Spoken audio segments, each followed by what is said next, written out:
Pour bien entrer dans la problématique d'aujourd'hui, nous avons invité 4 femmes très expérimentées, chacune dans des domaines différents, mais très, très complémentaires. Chacune a une intervention d'à peu près 10 minutes. Après, on aura un échange avec la salle. Et je les présenterai. On va commencer avec Madame Murray. Alors, Audrey Murray est présidente de la Commission des partenaires du marché du travail. Si vous ne connaissez pas la CPMT, c'est un lieu unique de concertation qui regroupe les principaux acteurs du marché du travail du Québec et possède un réseau de plus de 1000 partenaires à travers les régions, les différents secteurs de main-d'œuvre et les groupes sous-représentés du marché du travail. C'est ensemble qu'ils conseillent le gouvernement du Québec sur les moyens d'améliorer le marché du travail. Avant de joindre la CPMT, Mme Murray était vice-présidente à la Commission de la construction du Québec, où elle était responsable, entre autres, de la mise en place de politiques visant l'intégration des femmes, des premiers peuples et des immigrants à la main-d'œuvre de l'industrie de la construction. Mme Murray, je vous passe la parole. Merci, Jennifer. Donc, est-ce que c'est ce micro-ci qui fonctionne? Oui. J'imagine qu'il ne faut pas que je... Et c'est Kim qui va... Oui, c'est Kim. Alors, je vais me mettre à côté pour être sûre. Alors, merci de l'invitation. Je salue toutes ces directrices des organismes d'aide aux femmes à l'emploi. Également, évidemment, vous avez compris un peu mon parcours par le témoignage de Mme Lemieux, donc mon ancienne patronne et mentor. On a fait des choses importantes ensemble, j'estime, pour le secteur de la construction. Je prends soin aussi de saluer, j'ai un membre de mon Assemblée délibérante, Luc Vachon, qui est représentant de la CSD, qui est présent. Puis j'ai aussi des représentants de mes comités consultatifs CSMO, groupe de travail, je vous salue. Donc, écoutez, la présentation a été faite, là, je vais juste essayer ça, voir si ça fonctionne. Ouais. Un peu sur là, je vais reculer, puis je ne sais pas comment je vais y arriver. Donc, je ne veux pas vous parler longuement de la CPMT, mais simplement vous dire que cette organisation-là doit être un allié pour identifier les enjeux et les résoudre, les enjeux du marché du travail sous plusieurs angles. Donc, oui, sous l'angle des secteurs, parce qu'il y a 29 secteurs qui travaillent dans la grande concertation. Cet après-midi, je m'en vais à Shawinigan avec le monde de l'agriculture qui se rencontre sur des enjeux, notamment ceux dont vous allez parler aujourd'hui. Sous l'angle, bien sûr, des groupes sous-représentés, il y a 7 comités qui travaillent au sein de la grande concertation, dont le comité consultatif des femmes. Sa directrice est ici, d'ailleurs, Karina, que je salue. Et sous l'angle régional, donc vous comprenez que la grande concertation peut contribuer, notamment quand on le regarde sous l'angle de l'enjeu de l'emploi pour les femmes, à réfléchir avec vous que la CPMT doit être un allié pour faire les liens entre toutes ces dimensions-là et trouver des solutions. Moi, j'ai décidé de vous parler un peu du marché du travail, ce qui est en train de se passer, puis où est-ce qu'il y a des avenues intéressantes pour vous, espérant que mon propos va alimenter vos réflexions pour le restant de la journée. D'abord, vous dire qu'il y a 3 mouvements qui sont en train de faire bouger les plaques tectoniques dans le marché du travail, puis c'est pas seulement au Québec que ça se passe, mais le Québec est peut-être frappé avant les autres un peu par un de ces mouvements-là, qui est le vieillissement de la population. Donc, on est au début de ce cycle-là. On en a encore pour plusieurs années. Donc, plus de gens qui sortent du marché du travail que des gens qui rentrent. On évalue à 1,4 million le nombre de personnes qu'on va avoir besoin d'ici 2023, Pierre, 2000 à peu près, c'est ça. Et donc, ça, c'est un mouvement qui a beaucoup d'impact sur ce qui est en train de se passer. Je vais en parler davantage dans ma présentation un peu plus loin. Les 2 autres phénomènes qui sont très importants, je parle de mutation économique, mais je suis en train de faire évoluer mon propos. C'est l'accélération de la transformation technologique du marché du travail et liée aussi aux enjeux environnementaux qui sont en train de pousser, de faire en sorte que les entreprises, les différents secteurs, les métiers sont appelés à évoluer de façon très rapide. Et moi, depuis que je suis arrivée, donc je suis encore en apprentissage, ça fait 6 mois que j'ai été nommée, mais je suis frappée par l'écart dans la prise de conscience qu'on a dans les politiques publiques, mais aussi chez les acteurs de terrain, entre ce qui est en train de se passer, qui va transformer le marché, puis la conscience qu'on en a, puis ce qu'on est en train de faire pour être capable de réagir à ces mouvements-là.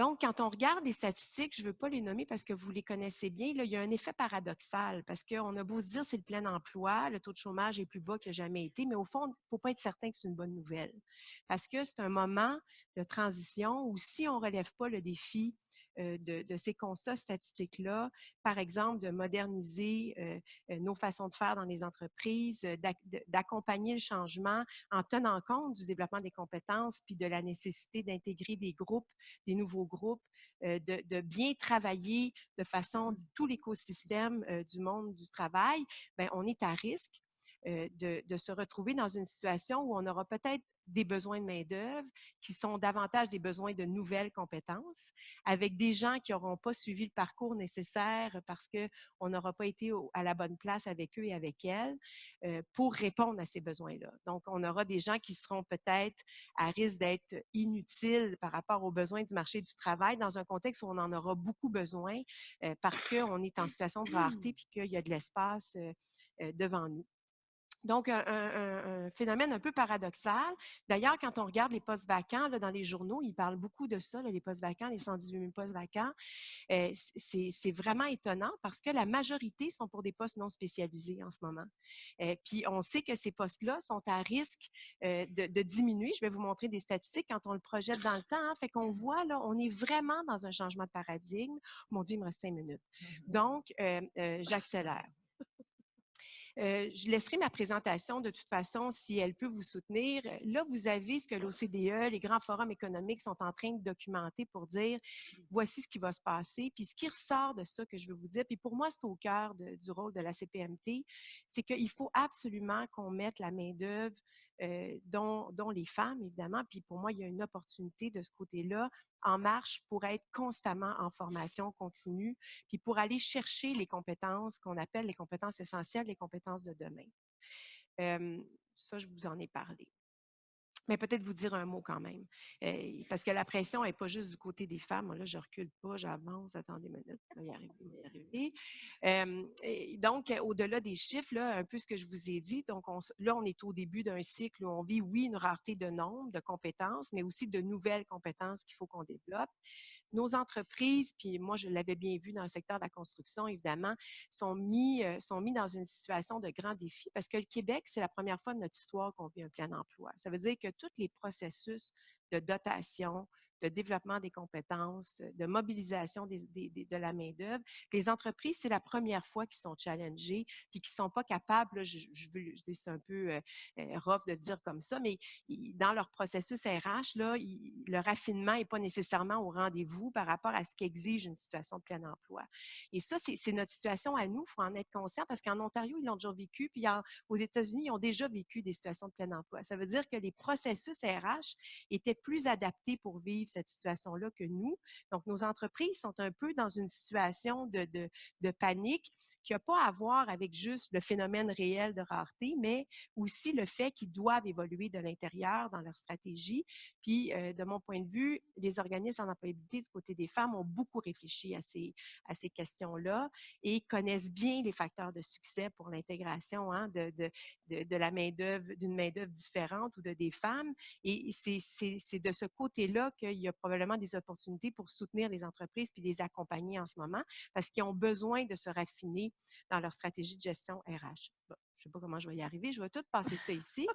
Puis, je vais vous dire que dans la présentation, mon propos, c'est, on m'a demandé de parler des secteurs d'avenir. Écoutez, il y a de l'espace dans tous les secteurs. Là, si vous regardez sur le site d'Emploi Québec, il a été lancé les 500 métiers et professions, un peu l'état de situation pour les 500 métiers et professions. Oui, on dit qu'il y en a 24 en déficit, là, mais en fait, il faut comprendre qu'il y en a 397 en équilibre. Puis en équilibre, ça veut dire qu'il faut qu'on ait du monde qui rentre dans les écoles puis qui sorte pour qu'on y arrive. Donc, ça veut dire que globalement, le Québec, en ce moment, presque l'entièreté de nos métiers et professions sont dans une situation où il y a de l'espace. Puis là, ici, vous voyez un peu en regard de hautement qualifié, qualifié, peu qualifié, l'évolution qu'il va y avoir dans le temps. Donc, la construction va avoir beaucoup de concurrence. pour recruter. Les nerfs, là. OK. Ici, vous avez un peu le détail là, par secteur qui est accessible, là, que vous allez pouvoir trouver. Enfin, je veux juste vous laisser sur ces 2 éléments-là. Vous êtes des groupes en employabilité. Moi, je vais travailler fort sur ces questions-là dans les prochains mois. J'ai commencé.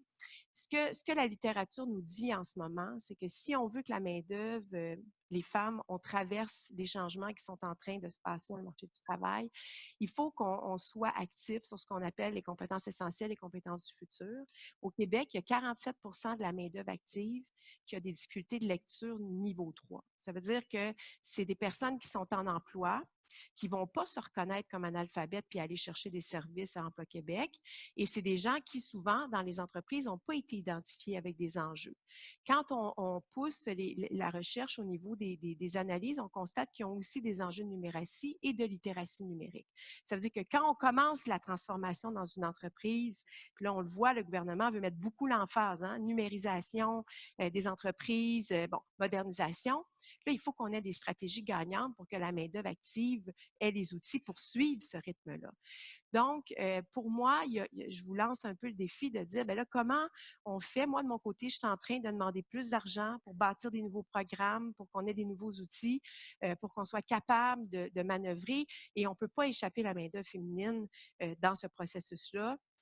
Bien qu'elle a dans son taux d'emploi puis dans son rattrapage de formation au niveau académique, elle a bien évolué dans les dernières années. Il faut absolument qu'on relève ce défi-là ensemble. Puis quand on regarde les compétences du futur, des fois, c'est un peu plus ésotérique pour moi, mais assurément, il y a aussi des éléments à tenir compte sur lesquels miser parce que les entreprises, dans les outils qu'ils sont en train de développer, ils n'auront pas le choix de travailler sur de la transversalité de compétences. Ils ne pourront plus aller juste avec un diplôme, un métier. Ils vont chercher des compétences. C'est ça qui est en train de se passer. Puis dans les compétences qu'ils vont regarder de plus en plus dans les métiers, dans les professions, c'est ces compétences-ci qui vont être mis en avant-plan parce qu'on ne peut plus travailler en silo dans les entreprises. Il faut travailler en mode gestion de projet. Les habiletés de communication d'équipe, peu importe qu'on soit sur le terrain, gestionnaire ou peu importe le rôle, c'est toutes des habiletés pour lesquelles on va devoir tous et toutes se développer. Donc, autre défi, mais évidemment, il faut construire la pyramide dans l'ordre. Je veux dire, si on ne sait pas lire, on a de la misère à écrire, puis qu'on a des difficultés avec notre rapport à la technologie, bien évidemment qu'il faut commencer par ça avant d'aller vers ce qu'on appelle les compétences du futur. Tout ça, ça n'enlève pas les enjeux propres à l'intégration de la main-d'œuvre féminine que vous connaissez bien. Comment on fait pour déconstruire les biais sur l'attrait, puis faire en sorte que les femmes qui ont une passion puissent se permettre de la nommer et puis d'accéder au programme, puis d'accéder au marché du travail. Comment on continue de travailler sur les enjeux d'intégration. Premier employeur qui n'a jamais engagé une femme, là, d'habitude, il résiste. Il ne veut pas gérer la différence dans l'équipe, il a peur que, bon. Donc, il faut continuer de travailler sur ces éléments-là, le maintien en emploi. Puis évidemment, on le sait, souvent, quand les femmes arrivent dans un milieu de travail homogène, puis même quand il n'est pas si homogène, bien, le climat de travail, ça va toujours demeurer un enjeu important sur lequel on doit porter regard, en plus des nouveaux défis que le marché nous offre. Alors, voilà, je vous remercie de votre écoute. Merci aussi. Ah, je le prendrai. Ah, c'est bon. Merci beaucoup, Madame Murray. Je prévois déjà des discussions extrêmement intéressantes en perspective. C'était vraiment très intéressant. Nous avons une vingtaine de personnes qui participent par webinaire. Alors, on m'a dit qu'il faut bien se placer derrière le lutrin parce qu'il y a une caméra ici juste pour les prochains. Alors, maintenant, j'invite Madame Sophie Brière, qui est professeure titulaire au département de management à l'Université Laval et titulaire de la chaire de leadership en enseignement femmes et organisations. L'intégration des femmes dans les projets de développement, le soutien à l'entrepreneuriat féminin, l'institutionnalisation de l'égalité entre les sexes, l'impact de la présence des femmes sur les conseils d'administration et la progression des femmes dans les métiers et professions traditionnellement masculins sont quelques exemples de thèmes qui font l'objet des travaux de recherche et d'enseignement de la professeure Brière. Alors, Madame Sophie Brière, je vous passe la parole. Merci. J'ai mis le même veston, alors vous êtes sûr que c'est moi ce matin? C'est ça, les photos qui sont prises à l'avance. Bonjour tout le monde, ça me fait plaisir d'être là, vraiment. Je suis aussi contente, tout le monde me dit ah, « je suis contente de sois venu », mais moi, je suis contente de vous rencontrer aussi. C'est des personnes que je connais moins, d'un secteur que je connais moins aussi, la construction. Donc, et moi aussi, je vais saluer quelques partenaires, donc le secrétariat à la condition féminine, les gens du FRQSC aussi. On n'a pas beaucoup de temps. La recherche dont je vais vous parler brièvement, elle est sur le site du FRQSC, elle est disponible. J'ai fait aussi une présentation officielle qui était en webinaire, donc vous aurez tous les détails. L'étude est en ligne et puis ma présentation aussi. Je pourrais vous en parler pendant des jours et des jours. Là, je fais ça depuis 2 ans, à toutes les semaines presque. On est en train de publier des choses là, vraiment plus concrètes là-dessus également. Donc, je vais essayer de vous en parler pendant 10 minutes et puis ça me fera plaisir de répondre aux questions par la suite. Là, vous allez voir, on a quand même fait plusieurs professions. Alors, j'ai donné les deux parce que je sais qu'en vieillissant aussi, on ne voit pas très bien, c'est petit, de loin et de proche, mais j'ai fait des 2 photocopies. Donc, ce que je vais vous parler rapidement, c'est une étude qu'on a entreprise, c'est une action concertée avec les partenaires du milieu. On était une équipe de professeurs de l'Université Laval, multidisciplinaire, très important de le mentionner. Donc, moi, j'étais la directrice de l'étude, mais j'avais des gens, on a ciblé on a plusieurs secteurs d'activité et on est allé sur le terrain. Ce dont je vous parle aujourd'hui, c'est le résultat d'à peu près 400 personnes qu'on a rencontrées de façon individuelle ou en groupe de discussion pour voir un peu c'était quoi les enjeux liés à la progression et la rétention. Mot rétention, très important parce que c'est une chose d'en avoir, mais c'est une autre chose de garder, c'est les femmes. Donc, on a vraiment travaillé sur l'enjeu de la rétention. Et puis, alors, on a vraiment travaillé là-dessus. Puis, on a essayé de voir aussi et surtout quelles sont les pratiques qui ont été mises en place ou qui peuvent être mises en place. Et cette recherche-là, je pense qu'un des éléments qui en fait une recherche différente, c'est la perspective de changement. Moi, je travaille, je ne veux pas avoir l'air si vieille que ça, mais ça fait au moins 20-25 ans que je travaille sur cette question-là. Et quand vous parlez de changement homéopathique, on se dit comment ça se fait que ça ne change pas? Il y a beaucoup de gens qui me disent on les connaît, les obstacles. C'est pas vrai qu'on ne les connaît pas, les obstacles. Oui, ça vaut la peine d'en parler, de les contextualiser dans notre milieu, mais je m'excuse, mais on les connaît, les obstacles. Et puis, moi, quand j'entends que ça va être la nouvelle génération qui va changer ça et tout, c'est bien beau la nouvelle génération, mais regardez le secteur des technologies, là, si c'était si extraordinaire que ça, la nouvelle génération, ça ferait longtemps qu'on serait 50-50, puis il n'y aurait pas de problème de harcèlement sexuel et tout ça, comme on entend dans certains milieux, dans certaines entreprises. Et il n'y a pas beaucoup de femmes non plus dans des postes de décision, aller sur les conseils d'administration. Donc, il y a vraiment quelque chose qui se passe dans les organisations qui explique ou non le changement. Et c'est cette lunette-là qu'on a pris, c'est cette loupe-là qu'on a pris. Donc, on s'assoit avec des gestionnaires, avec des femmes qui font carrière dans ces milieux-là, puis on leur demande, ben, qu'est-ce qu'on peut faire pour changer? En fait, la recherche, elle se résume à 2 tableaux. C'est pour ça que je vous dis, il y a tout un texte autour de ça. Puis il y a toutes des études. Chaque profession a fait l'objet d'une étude vraiment détaillée. Puis en écoutant mes collègues avec qui j'ai travaillé à l'Université Laval, on s'est rendu compte que, dans le fond, quand on décortiquait le parcours, parce que les gens me demandent souvent comment on fait ça, comment on voit ça, où qu'on commence, par quoi on. Puis, on se rendait compte qu'à des endroits, ça allait bien, à d'autres endroits, ça allait moins bien, mais que ce n'était pas toujours les mêmes endroits, puis ce n'était pas toujours au même moment dans le parcours de carrière. Donc, à un moment donné, moi, en écoutant mes collègues, on a commencé à faire ce tableau-là. On a mis nos professions, puis là, on se disait, OK, on partait vraiment au niveau de la formation. Est-ce qu'au niveau de la formation, on a un bassin ou pas? Parce que moi, je ne crois plus aujourd'hui qu'il n'y a pas de femmes compétentes. OK? Ça, c'est un faux débat. C'est mon débat, c'est mon opinion personnelle. Je la partage avec tous ceux qui veulent l'entendre. Alors, vous voyez, là, dans la formation, là, il n'y en a pas d'enjeu de bassin. Il y en a beaucoup de femmes qui sont dans toutes les universités, dans les formations professionnelles aussi, des fois un peu moins. Le seul enjeu qu'on a, c'est en sciences et génie présentement, où ça, c'est on a créé des comités, là, on travaille là-dessus avec le comité SAGA, entre autres, pour essayer de voir qu'est-ce qui explique qu'il n'y a pas assez de femmes en sciences et génie dans les universités. Mais dans le reste, on a, vous voyez, le médecine, avocate, avocate, 70-80% de nos étudiantes en médecine et en sciences juridiques sont présentes. Puis, quand on regarde le milieu du travail, les femmes, écart salarial, sous-représentées dans certaines spécialisations, pas beaucoup d'associés au niveau des bureaux juridiques. Donc, alors, on a vraiment décortiqué. On se disait la formation. Ensuite, il y avait les motivations. Ça a été à coup nul parce que les femmes sont toutes motivées. C'est pas vrai qu'on va là parce qu'on est obligé, tout ça. Là. Quand on disait les femmes veulent aller travailler puis ont du plaisir à le faire, même si c'est un milieu non traditionnel. Le non-plaisir est dans le climat, bien souvent, ou dans ce qu'on vit au travail qui n'est pas réglé, où il n'y a pas de bonne pratique. Là, le non-plaisir est assez présent. On a regardé tous les processus de recrutement aussi, puis les premières années. C'est assez important. C'est là où, je dirais, ça passe, ça casse. Hein. On peut rentrer dans un milieu traditionnel, mais si on se fait dire, regarde, on n'a rien changé, puis adapte-toi. Prends le langage vulgaire, débat-toi, parle pas trop si tu subis des choses. On ne changera pas trop de pratique, prends ta place. Ça ne donne pas des résultats très, très, très probants. Et ensuite, on a analysé toute la carrière avec la progression jusqu'au poste de décision. On me dit des fois, on veut nommer des femmes à des postes de décision.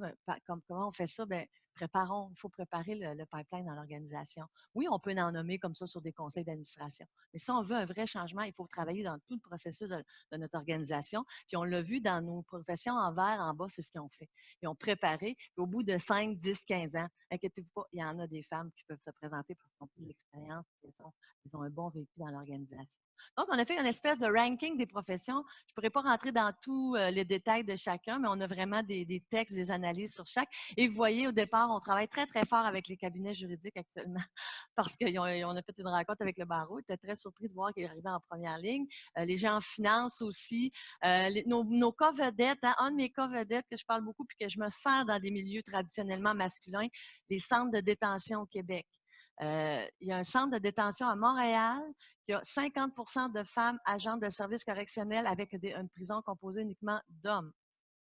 Si vous en voulez des beaux résultats puis des bonnes pratiques, je ne dis pas que c'est parfait, mais il y a un gros changement.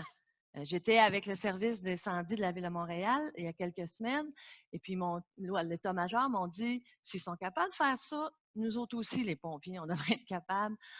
Si on est capable de gérer avec des criminels au Québec, je pense qu'on est capable d'intégrer des femmes dans des milieux d'hommes aussi, comme on a. Donc, à la suite de ça, je vais terminer avec mon autre schéma. Je pense alors, ça aussi, c'est écrit très petit. Vous l'avez avec vous. C'est ce qui est sorti de notre... c'est complexe. Ça aussi, je pourrais vous en parler pendant 1 heure, mais je vous le laisse. Vous le regardez. Je vais vous l'introduire. Je pourrais répondre à des questions. On est en train, à partir de ça, de faire un programme, un parcours d'apprentissage dans les organisations. Moi, je continue à faire de la recherche, j'ajoute des secteurs à mon ranking. Je travaille avec des femmes dans le milieu sportif. Actuellement, on a un autre projet de recherche. On a entamé des choses avec les pompiers, pompières. Je travaille aussi avec des ONG de coopération internationale parce qu'il y a beaucoup de similitudes. La richesse, je pense, de ce qu'on peut apprendre, c'est de travailler ensemble entre tous les secteurs parce qu'il y a tellement de choses communes puis de bonnes pratiques à échanger. Un des enjeux, c'est que tout le monde reste dans son organisation puis essaie de chercher alors qu'il y a plein de bonnes pratiques qui sont transférables d'un milieu à l'autre. Alors ça, c'est mon parcours, ma démarche. Elle est très complexe, mais vous voyez, elle n'est pas très complexe. Ce que ça montre, c'est que si on veut faire de l'égalité dans les organisations puis la diversité, là, ben, c'est pas juste une affaire, c'est pas juste 2 affaires, il faut travailler de manière systémique et intégrée dans tous les aspects de l'organisation, du recrutement jusqu'au processus de travail. Actuellement, avec les bureaux juridiques, c'est ça qu'on essaie de changer. Savez-vous, c'est pas une question de femmes, d'hommes, c'est une question de méthode de travail, de rémunération.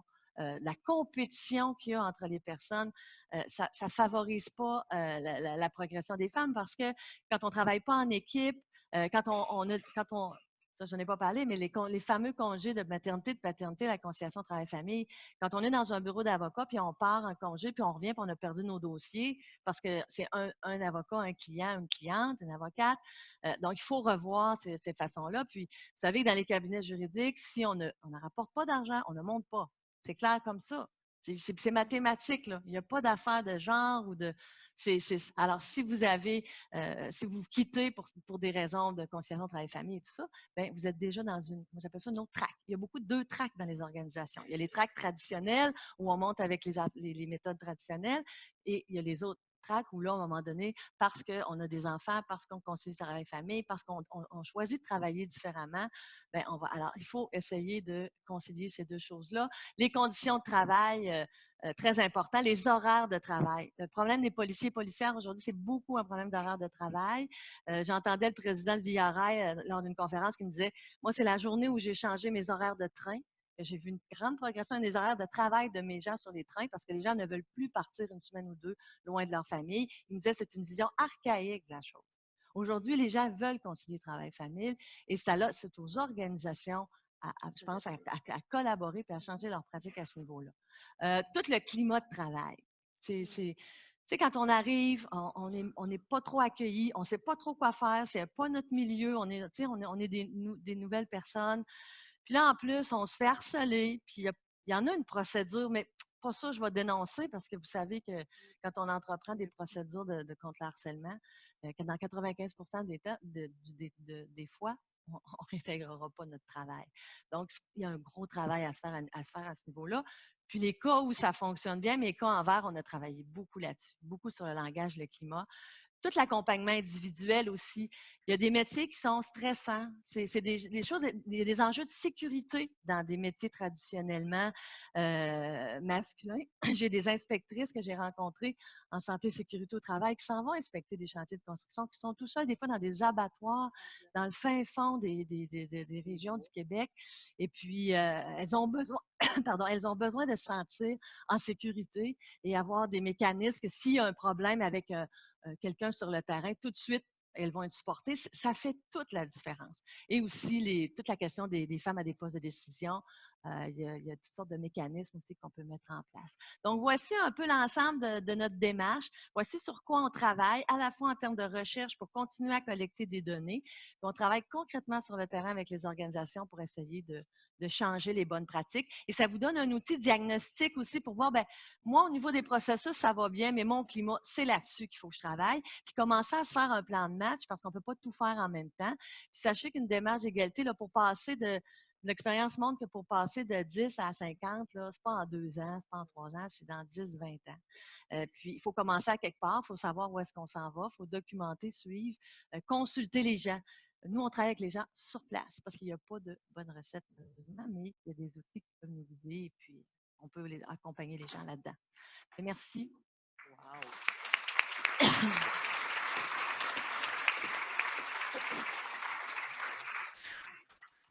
Merci infiniment, Madame Brière. Vous voyez les couches qu'on commence à mettre ensemble. D'abord, les dynamiques à l'extérieur du marché du travail. Maintenant, le changement à l'intérieur des entreprises.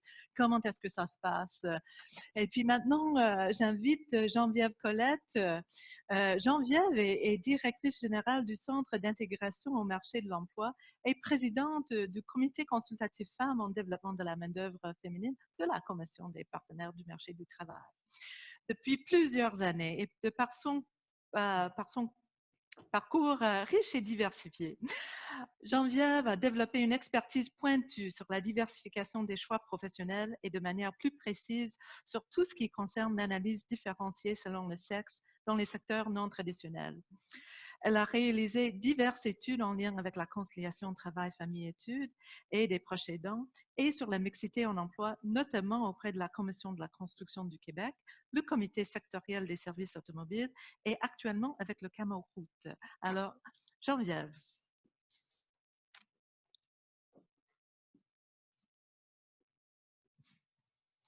Bonjour à tout le monde. Merci d'être venu. C'est avec un grand plaisir que je suis parmi vous, parmi ce super panel.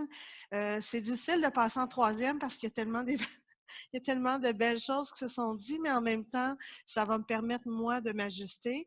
La présentation que je vous présente aujourd'hui, en fait, elle va être accessible parce que sachez que 10 minutes, c'est rapide. Il y a des diapositives qui sont passées quand même assez rapidement et il y a des éléments qui ont déjà été nommés, donc on ne fera pas de la redondance.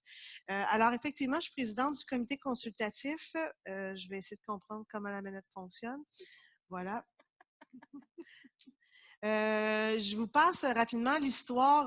En fait, vous pourrez aller consulter l'histoire là au niveau, mais sachez que le comité consultatif femmes, c'est l'un des premiers comités aviseurs qui a été mis en place. Depuis, il y a 7 comités, le premier effectivement, et depuis, il y a 7 comités consultatifs qui se spécialisent en développement de la main-d'œuvre des clientèles spécifiques. Et dans le fond, le rôle du comité consultatif femmes, c'est de promouvoir et d'appuyer l'intégration des femmes sur le marché du travail ainsi que leur maintien en emploi. À ce titre-là, on collabore pour définir les problématiques qui sont vécues par les femmes en ce qui a trait à leurs difficultés d'intégration, de réintégration et de maintien. On fournit des analyses, on formule des recommandations à la CPMT, entre autres choses, au ministère de l'Emploi et de la Solidarité sociale, Emploi Québec, bien entendu, mais également à d'autres ministères associés, comme le ministère de l'Éducation, le ministère de l'Immigration. Pour ce qui est d'Emploi Québec, on travaille en collaboration, notamment pour le plan de mise en œuvre des engagements d'Emploi Québec pour la main-d'œuvre féminine et sur le plan stratégique, bien sûr, de la CPMT. Donc, principalement, c'est notre mandat. Nos membres, je vous passe ça rapidement. Sachez juste que les comités consultatifs sont composés de membres qui proviennent d'un peu partout. Donc, bien sûr, la majeure partie de nos membres sont issus des organismes spécialisés en développement de la main-d'œuvre féminine que vous avez vu là, à l'avant au début de la journée. Également, des organismes qui œuvrent auprès de femmes en situation de vulnérabilité, des responsables de la condition féminine dans les centrales syndicales. On a également un organisme de défense collective des droits des femmes, un regroupement national des organismes en employabilité, le Conseil d'intervention pour l'accès des femmes au travail, le CIAF en est également membre et mandataire au niveau de la gestion. Et on a par la suite des membres qui s'ajoutent au fur et à mesure des besoins en fonction des études qu'on réalise à ce moment-là. Donc, vous avez quelques exemples de publications. Le dernier qui vient de sortir, c'est sur les projets d'habitation pour les femmes monoparentales. Je vous invite fortement à aller le consulter. Différents avis, mémoires, recommandations, etc. sont émis par le comité consultatif. Je vais passer rapidement. Je vous invite à consulter le site du comité consultatif pour aller un peu plus loin au niveau de ce qui est réalisé. Voilà. Les travaux qui sont en cours en ce moment au comité consultatif, nous sommes en train de terminer une étude sur les obstacles systémiques rencontrés par les femmes immigrantes pour s'intégrer et se maintenir en emploi. L'étude devrait se terminer au 31 mars, donc le lancement de tout devrait se faire au courant du printemps. C'est à suivre. Et nous allons bientôt amorcer une réflexion autour des obstacles spécifiques et systémiques et structurels qui touchent les femmes handicapées. On parle beaucoup de main-d'œuvre handicapée. Il y a très peu de données qui sont sexuées à ce niveau-là, très peu d'analyses différenciées également qui se fait au niveau des enjeux de ces femmes-là.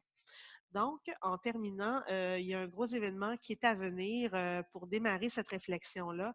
Donc, vous pourrez participer en grand nombre. Ce sera le 28 mars prochain que ça va se passer. Vous recevrez bien sûr l'invitation, mais on veut vraiment amorcer une journée de réflexion sur ces enjeux-là, la question des femmes et des handicaps. Donc, si on revient au sujet de la journée, la diversification des choix professionnels, c'est clair que c'est un sujet qui est au cœur des discussions et des réflexions du comité consultatif. On émet des recommandations en ce sens-là. On a des échanges avec Emploi Québec, avec le ministère, avec le secrétariat à la condition féminine, etc., sur tous ces enjeux-là, parce que c'est un peu la base finalement. Je vous passe celle-là rapidement. Je vais juste vous montrer les femmes qui sont peu scolarisées à l'heure actuelle ont plus de difficultés à participer au marché du travail. Donc, lorsqu'on parle de la transformation du marché du travail, donc l'ajout de technologie, la numérisation, etc., pour ce qui est des femmes qui sont plus scolarisées, ce sont des secteurs dans lesquels elles ont la difficulté à soit s'intégrer ou à se maintenir. Donc, les emplois de base qui vont tantôt se transformer qui vont demander plus de compétences techniques, souvent ces femmes-là vont malheureusement être éjectées du système d'emploi si on ne met pas en place des choses pour les accompagner. Donc, vous pourrez consulter plus activement. Les femmes sont plus scolarisées, on en a déjà parlé de façon générale. Les perspectives, Audrey en a parlé rapidement, vous le voyez, c'est quand même 43% des emplois qui sont hautement qualifiés. Donc, d'amener effectivement vers les femmes, vers des profils universitaires, c'est encore une bonne stratégie. Elles sont en majorité de plus en plus vers là. Donc, la proportion des emplois qui demandent des compétences plus élémentaires sont en grande diminution et parmi ces emplois-là, ce sont majoritairement des emplois traditionnellement masculins. Les hommes peu scolarisés ont plus de facilité à obtenir des emplois très rémunérateurs avec un diplôme, sans diplôme ou un diplôme d'études secondaires. Division sexuelle du marché du travail, c'est un élément qu'on ne peut pas passer à côté parce que c'est la base un petit peu de la diversification des choix professionnels. Quand les gens nous demandent pourquoi vous martelez à ce point-là la diversification, il y a plusieurs raisons derrière ça, mais encore aujourd'hui, en 2019, il y a une division sexuelle sur le marché du travail qui s'installe. C'est la socialisation qui commence dès le jeune âge. Donc, on inculque beaucoup à nos filles, à nos jeunes filles, l'importance du prendre soin, du caring, l'enseigner, s'occuper de l'autre, etc. Et on incarne beaucoup chez nos garçons la construction. Pensez juste au système de jeu qui s'incarne, la poupée d'un côté et le système de Lego de l'autre côté. Donc, profondément, on construit cette conception stéréotypée-là du marché du travail et elle se poursuit. Les organismes qui travaillent avec la main-d'œuvre le voient au quotidien. Les femmes qui arrivent dans leur organisme, souvent, lorsqu'on fait de l'exploration professionnelle, d'emblée, vont s'en aller vers des professions typiquement féminines. Donc, pourquoi il faut favoriser la diversification des choix professionnels? Bien, parce que, de un, les femmes, c'est 52% de la population, des gens partants. Donc, lorsqu'on est en besoin de main-d'œuvre, c'est un bassin qui est incontournable. En plus de ça, les emplois traditionnellement féminins sont souvent sous-évalués. Pensons aux préposés, aux bénéficiaires, dont le travail est extraordinaire, hallucinant, mais à quel point les conditions salariales et de travail sont de piètre qualité pour la charge de travail. Les femmes, en général, gagnent 80% du salaire moyen d'un homme sans diplôme. C'est pas une mince affaire. La plupart des métiers traditionnellement masculins offrent des meilleures conditions salariales, des meilleures conditions de travail. 57% des femmes qui se retrouvent dans des emplois à prédominance féminine oui, c'est ça, la majorité. 57% des femmes, excusez-moi, j'ai de la misère, se retrouvent dans les emplois à prédominance féminine, contre seulement 19% dans les prédominances masculines. Fait que quand même, c'est assez important. Le plafond de verre, on en a parlé un petit peu, les femmes se heurtent beaucoup au plafond de verre, difficulté à obtenir des postes en direction, en supervision, conseil d'administration. Donc, cette réalité-là est encore présente. La majorité des mesures de formation à l'heure actuelle qui sont offertes par Emploi Québec sont traditionnellement masculines également. Donc, on a une nécessité de les amener vers ça. Et la plupart des secteurs d'activité qui sont vecteurs d'emploi en ce moment dans le développement économique du Québec sont à prédominance masculine. Donc, juste pour ces raisons-là, ça vaut la peine de travailler la question. On me demande toujours comment on fait pour travailler la diversification des choix professionnels. Il y a beaucoup de choses sur les diapositives. Je ne vous les nomme pas toutes. En fait, vous pourrez les consulter. Moi, ce que je tiens principalement à nommer aujourd'hui, c'est l'importance d'agir dès le plus jeune âge sur les stéréotypes sexuels, notamment dans le système scolaire, d'offrir tout au long du parcours de la vie des femmes, donc que ce soit dans la petite enfance, mais même encore quand elles arrivent dans nos organismes, chez nous, en employabilité, on essaie de leur faire vivre des expériences pour leur permettre de découvrir autre chose, expérimenter, toucher, manipuler, pour comprendre que, finalement, je les ai peut-être, ces compétences-là.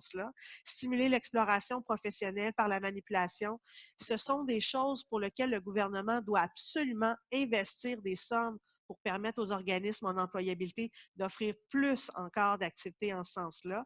Sensibiliser les professionnels scolaires, on ne se le cachera pas, les processus d'orientation sont encore très stéréotypés aujourd'hui. Ça doit changer pour permettre aux femmes de faire d'autres choix.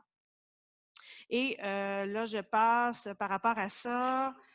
Je voulais mentionner, je ne l'ai pas écrit, mais dans les dernières années, il y a eu énormément de coupures de financement dans les processus d'orientation dans les organismes spécialisés en développement de la main-d'œuvre.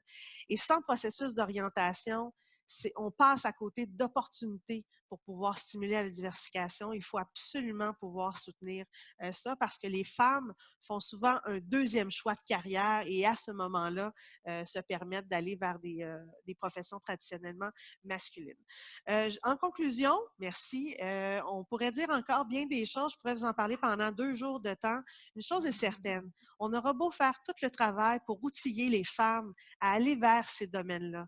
Si on n'agit pas sur les enjeux systémiques, donc la discrimination systémique, les obstacles systémiques qui sont présents, donc présence de harcèlement, processus de recrutement avec biais de discrimination basé sur le sexe ou autre. Si nous n'agissons pas là-dessus, c'est clair et certain qu'on n'est pas en mesure de faire avancer, évoluer le système du travail. Et c'est la raison d'être de la collaboration de chacun des partenaires qui sont assis ici pour pouvoir enrayer les enjeux systémiques. Et c'est un des enjeux également que porte le comité consultatif, ainsi que ces organismes spécialisés en développement de la main-d'œuvre féminine. Voilà. Merci.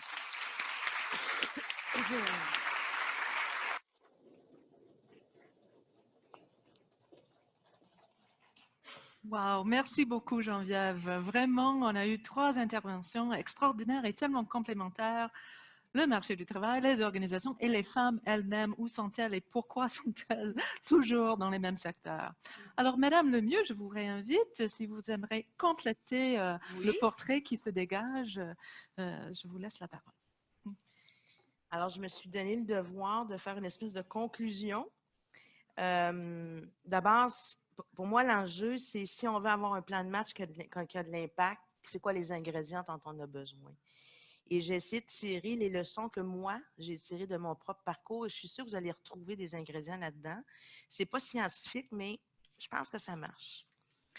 La première chose, je crois qu'il faut avoir une compréhension fine de tout l'écosystème auquel on s'adresse. Et les données d'Audrey et de Sophie sont totalement pertinentes. D'ailleurs, Sophie, je ne connaissais pas vos travaux. J'ai des collaborateurs ici. J'ai exigé qu'ils vous lisent et qu'ils me fassent une synthèse. Compris, Marc? Il y a des résumés pour c'est bon. à faire, là.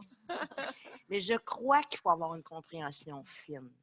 Parce que plus on comprend chacun des éléments de l'écosystème, que ce soit du point de vue des femmes, comme vous l'avez abordé, mais des milieux de travail aussi, plus on a des stratégies chirurgicales et plus on est capable d'avoir des indicateurs. Puis des indicateurs qui vont challenger, pas juste vous, groupe d'employabilité, mais l'État, les milieux de travail, les différents milieux associatifs. Alors, pour moi, c'est un tout. Et quand je regarde la démarche que nous avons faite avec le programme d'accès à l'égalité, c'est un peu le chemin qu'on a emprunté. On s'est demandé, dans le parcours d'une femme, entre le moment où elle a un intérêt pour les métiers de la construction, première étape, est-ce qu'elle va chercher un diplôme? Est-ce qu'elle le complète? On a réalisé qu'il y en avait qui ne finissaient pas leur diplôme parce que déjà, il y avait des enjeux.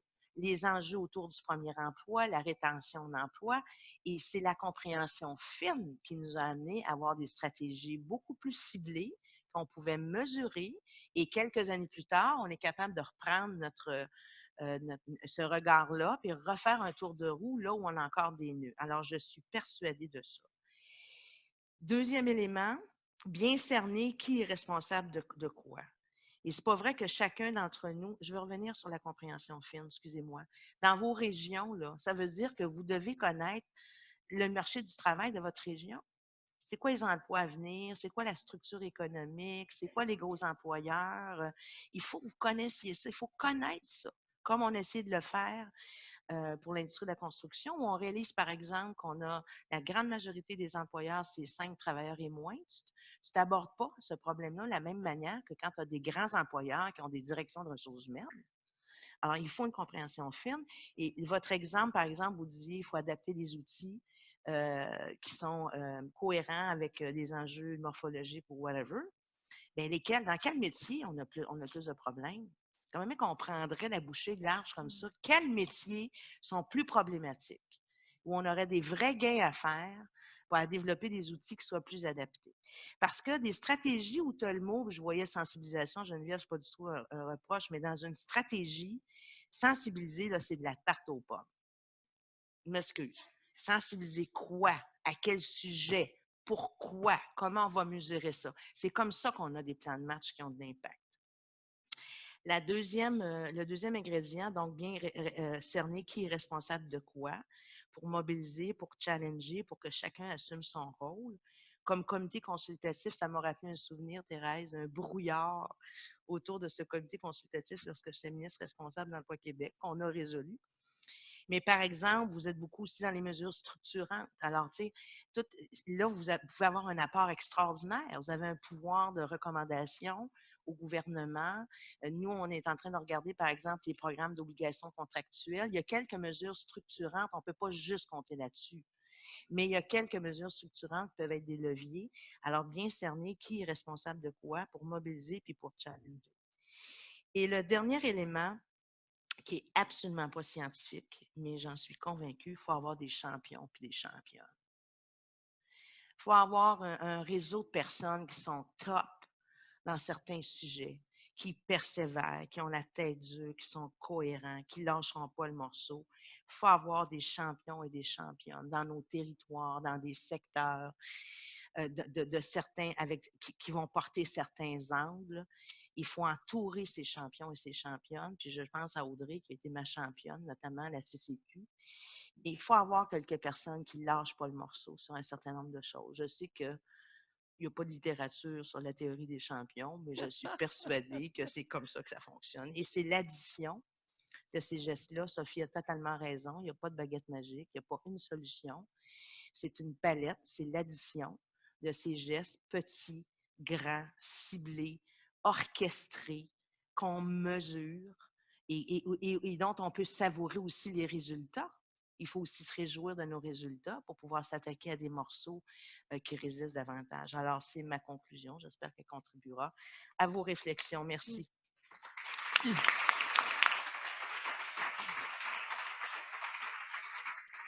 Merci beaucoup. On a eu un portrait des plus passionnants, vraiment extrêmement intéressant. Et maintenant, la parole est à vous. On va brasser ça. Qu'est-ce que vous en pensez? C'est quoi les challenges? Est-ce que vous êtes d'accord? Qu'est-ce que vous avez à dire? Et on a également des personnes par webinaire. Alors, écrivez vos questions. Et on a 2 micros ici, malheureusement, ils sont stationnaires. Il faut se lever, aller au micro. Alors, allez-y. Et puis, on y va. Avez-vous des questions? Sûrement des réactions. Personne pour briser la glace?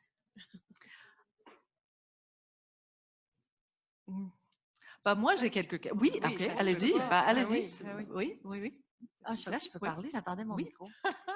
Ben, je ferais peut-être quelques petits commentaires. Excusez, parce que il y a des choses qui me sont venues par la suite que j'ai pas eu le temps de dire. Puis je me semble que ça serait le fun de partager. Ça pourrait. Parce que je trouve que c'est intéressant de donner des exemples concrets aussi, de choses qui peuvent être changées. Ou, je partage quelques petites réflexions. Ça va peut-être. On parle beaucoup de mixité en emploi. Puis nous, ce qu'on a observé, en fait, j'avais 4 points. Ce qu'on a observé, c'est que la mixité en emploi, là, c'est important que les hommes et les femmes fassent les mêmes tâches. Puis c'est ce que la littérature, moi, je me suis intéressée à ça. Je connaissais pas ça. Je me suis intéressée à ça en entendant parler de ça. Puis j'ai lu beaucoup de ce que mes collègues avaient, notamment en France, sont quand même, ils ont réfléchi beaucoup là-dessus. Puis c'est pas ça qu'on voit bien souvent sur le terrain. Tu sais, des fois, on va dire, je prends l'exemple, par exemple, des policiers-policières. Bien, souvent, moi, j'ai entendu beaucoup, quand il y a les vraies affaires, là, que ça brasse, on va envoyer les gars, puis les filles vont plus faire les affaires communautaires, genre des codes violents.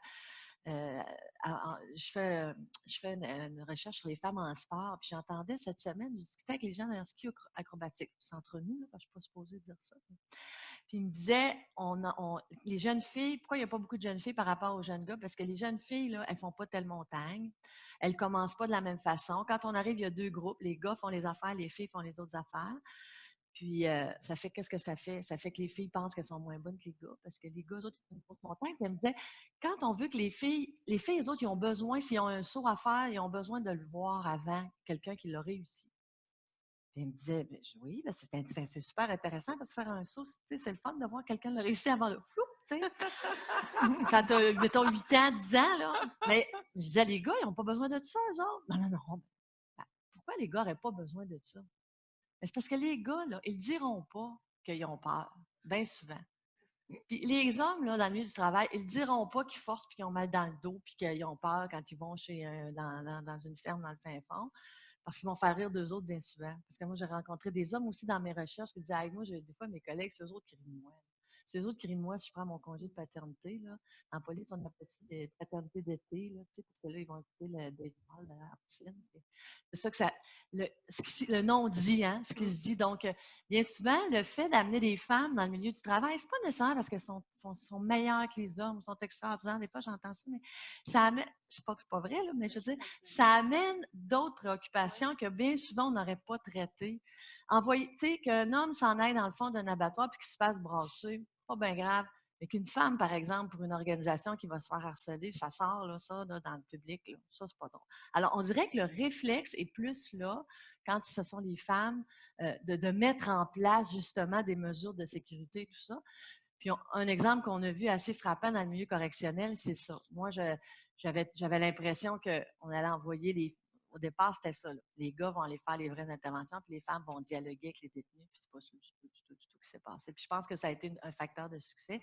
J'ai même parlé avec les agents de service correctionnel, puis je leur ai dit, qu'est-ce que vous faites s'il y a des femmes qui se font écœurer, parce qu'ils se font écœurer, là, on s'entend, hein, par t'es belle, ma petite nanana, puis tout ça, puis ils disaient, on ne fait rien. Parce que si je vais la défendre, c'est terminé. Cette personne-là, elle a perdu sa crédibilité. Donc, c'est sûr que s'il y a une attaque et tout, là, on va intervenir. Mais alors, il y a toutes des stratégies comme ça, très concrètes, des fois qu'on ne voit pas. Et dans ce milieu-là, on a le dernier enjeu, je voulais vous parler, puis après ça, je vais arrêter, c'est l'enjeu de la force physique. C'est absolument, moi, j'en entends parler à chaque semaine, l'enjeu de la force physique. C'est un des gros obstacles où on dira, vous savez, madame, même les filles policières, les filles agents de service correctionnel qui ont des techniques et tout, ils me disent, vous savez, les femmes, c'est moins fort que les hommes. On est dans des stéréotypes, puis on se fait dire ça. Donc, les femmes se croient moins fortes, puis les hommes, eux autres, ils se croient plus forts, puis, tu sais, bon. Alors que, moi, je pense que c'est un faux enjeu. J'ai parlé avec des gens dans le milieu des pompiers-pompières, dans les centres de détention avec les policiers. Il y a plein de techniques, il y a plein d'outils aujourd'hui, il y a plein de façons de changer nos processus de travail pour diminuer l'utilisation, justement. Puis, au final, là, c'est tout le monde qui en profite. C'est vraiment tout le monde. Puis on l'a vu dans la construction, il y a des exemples qu'on utilise avec des sacs à dos et tout. Je sais que ça change. Alors, changer nos processus, utiliser des outils, et puis les gens nous l'ont dit, on est capable de revoir nos équipements, on est capable de revoir tout ça. Il faut le faire. Puis ça se fait, ça s'est fait dans d'autres milieux. Donc, je pense que ça, c'est un enjeu aussi sur lequel, mais bien souvent, on s'arrête parce qu'on nous sort ça très rapidement. Mais sachez qu'en tout cas, dans des secteurs qu'on a étudiés, il y a moyen de passer outre ça. Merci. De faire autrement. Merci. Parfait. Merci beaucoup. Alors, madame. Bonjour, je m'appelle Annick Saint-Pierre, j'enseigne en sécurité incendie. Annick, t'es là! C'est notre représentante. J'ai mis sur pied un Combien projet. Annick, à Montréal? Ils sont 27 maintenant, parce qu'il y en a 2 qui ont pris leur retraite. C'est ça. Donc, je vais briser la glace, fait que je vais à l'encontre d'un principe de ma profession qui est en sauvetage sur glace, de ne pas briser la glace. J'attendais que quelqu'un le fasse, mais donc c'est ça. Je travaille beaucoup avec les pompiers, les pompières. Il y a un mouvement. Merci beaucoup pour l'organisation d'un événement comme celui-ci. Merci pour vos propos qui nous font réfléchir. Il y a un mouvement qui se passe. C'est évident que les directions, je parle pour les directions des services d'incendie, les établissements d'enseignement, il y a une grande ouverture. Le mouvement est enclenché, puis je pense qu'on ne peut pas revenir en arrière et c'est une très bonne chose.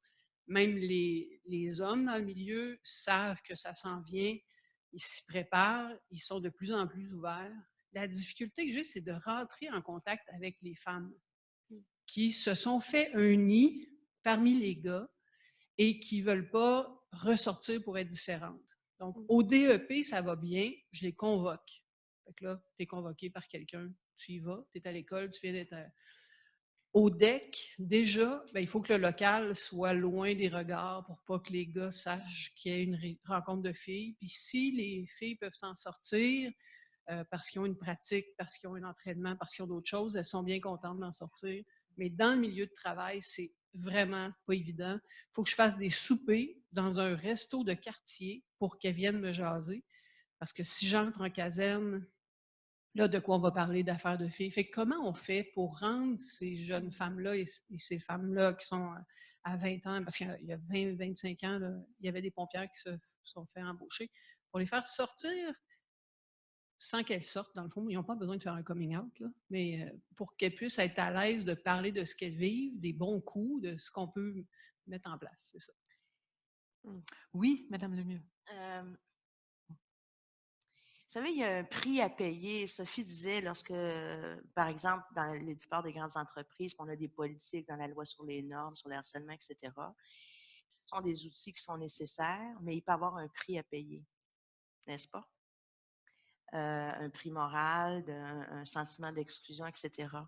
Alors, moi, mon feeling, c'est de vous dire, je ne sais pas pourquoi vous avez ce besoin de réunir les femmes, mais pognez-le, c'est un autre sujet, parce qu'elles ont trouvé une manière de se faufiler, de gagner leur vie, de se faire accepter. Puis probablement que c'est des stratégies, si on le voit purement d'un point de vue féministe, qui pourraient nous heurter, mais on s'en fout, là.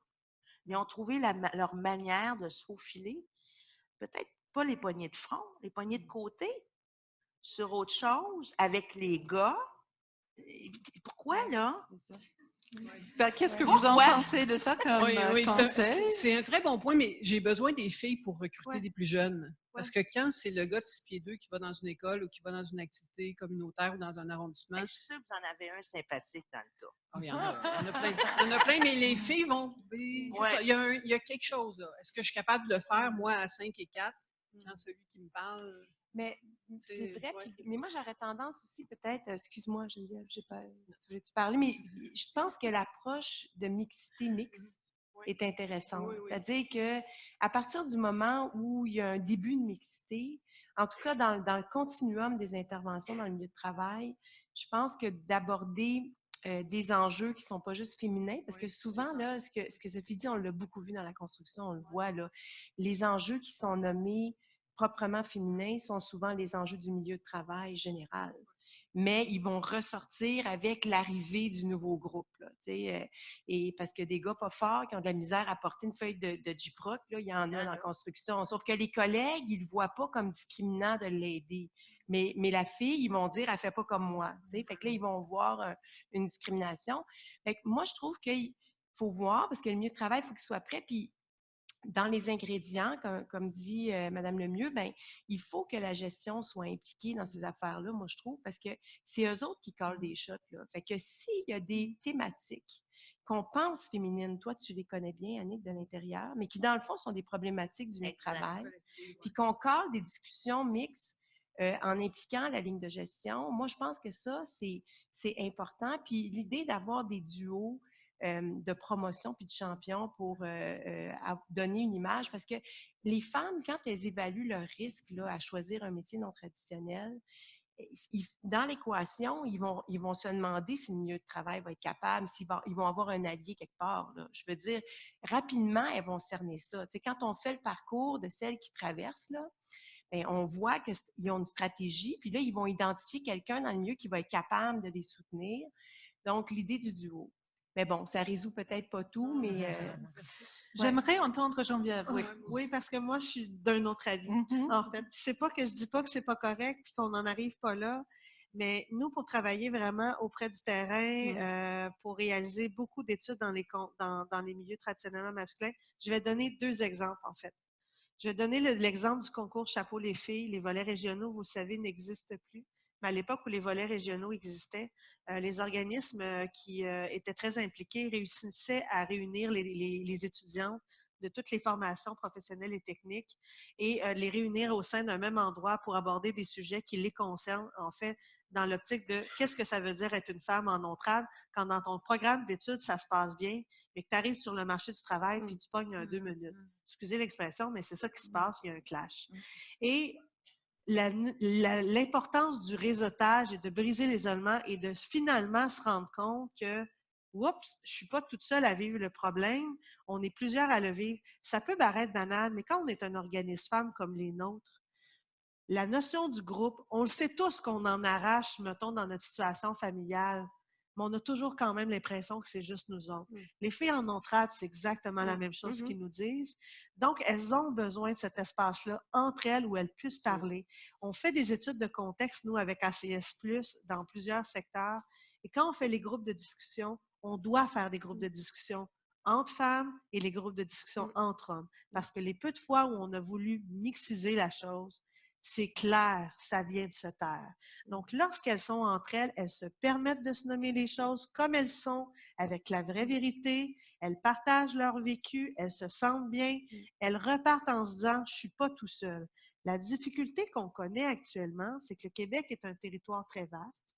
Lorsqu'elles sont en entrade, souvent, elles sont une là-bas, une là-bas. Les 27 pompières, là, je veux dire, sont éparpillées. On a de la misère à trouver des lieux communs pour les réunir parce que les employeurs ne libèrent pas, parce qu'il y a la famille qui embarque. Mais moi, je suis d'avis et je suis persuadée que mes collègues partagent mon avis.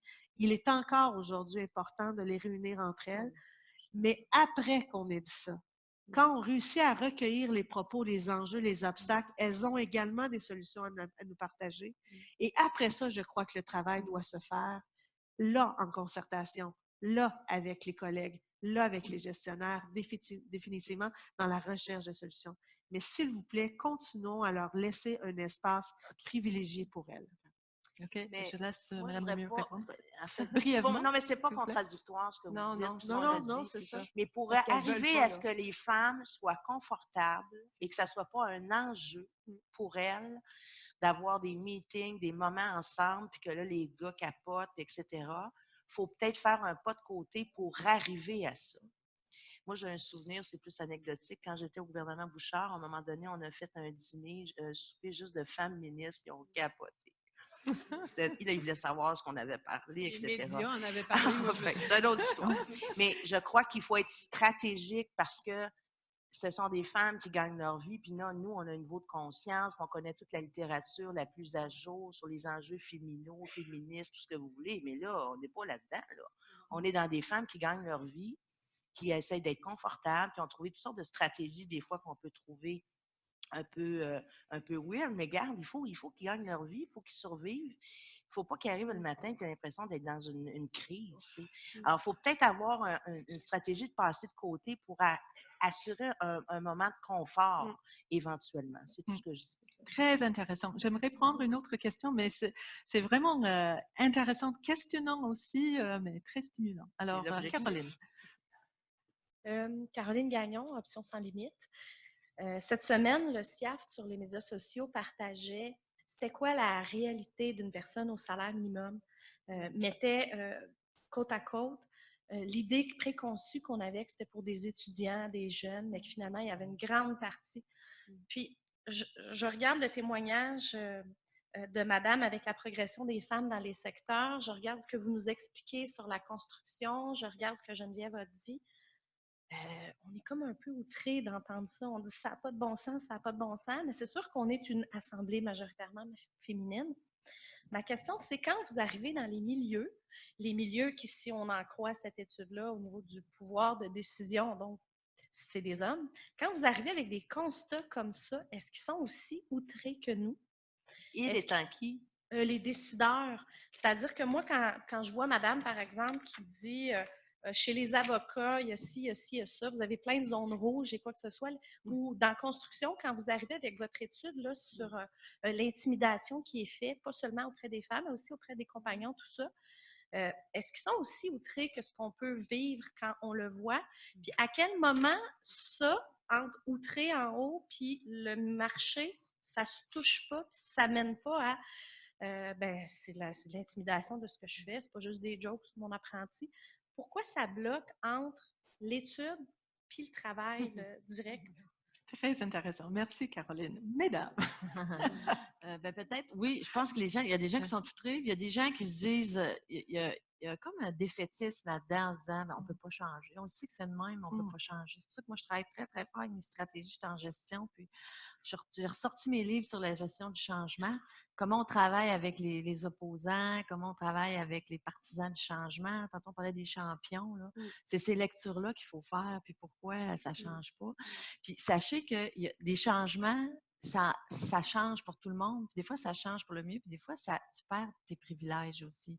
Si je prends l'exemple concret, parce que je pense que des exemples concrets, c'est toujours, si on prend les exemples des bureaux d'avocats, à un moment donné, il y a un avocat qui s'est levé et il a dit, moi, si on revoit le système de rémunération, je vais perdre. Parce que c'est un peu pyramidal dans le système juridique. Là. Donc, les associés font travailler les gens en dessous, puis les associés récoltent le travail qui est fait en dessous. Fait que là, si on change ça, si on change le système de rémunération, on dit on travaille plus en équipe. Il y en a. Alors, c'est ça aussi qu'il faut être conscient, que ça amène des changements qui sont importants, puis qu'il y a des gens qui vont devoir remettre en question certaines pratiques, puis il y a des gens qui ne sont pas prêts à ça, puis il faut les amener à cheminer là-dessus. Et puis, l'autre chose aussi, c'est que je regarde les bureaux d'avocats, ils me disent « ça va bien, pourquoi qu'on fait? » Tu sais, le changement, là, si tu es sur le bord de faire faillite, puis tu es une entreprise, là, tu vas aller le voir, ton banquier, parce que tu n'as pas le choix. Là. La semaine prochaine, tu n'es plus capable de payer tes employés. Mais l'égalité, tu sais, il faut que ça va bien. Pourquoi il faut que je change? Donc, c'est ça que les gens se disent aussi.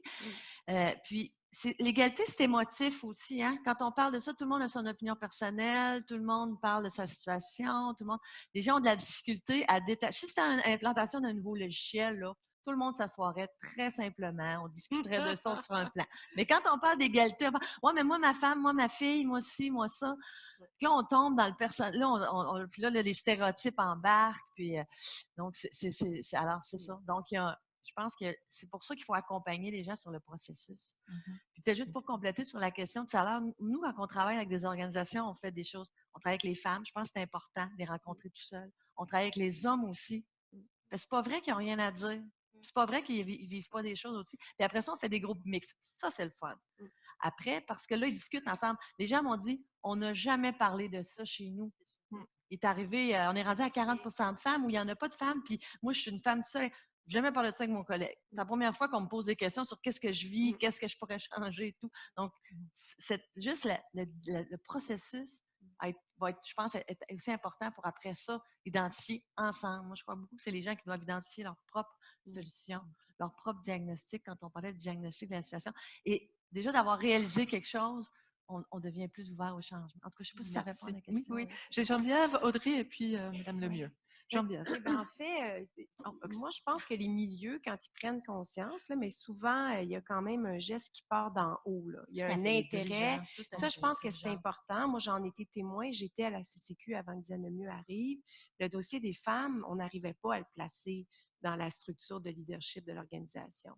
Puis ça faisait en sorte qu'on tournait un peu en rond. Fait que dans les milieux de travail, dans les entreprises, dans les secteurs, ça prend quand même une motivation à regarder la situation. Ça, c'est la première condition.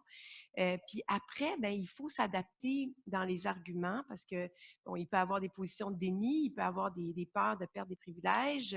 Puis la notion d'égalité, moi, je l'ai vue. Vous vous rappelez, j'avais participé l'année passée, il y a 2 ans, il y a eu un gros événement de l'actualité autour des biais inconscients qui avait mobilisé tous les présidentes d'organismes du secteur des assurances, bancaires, tout ça.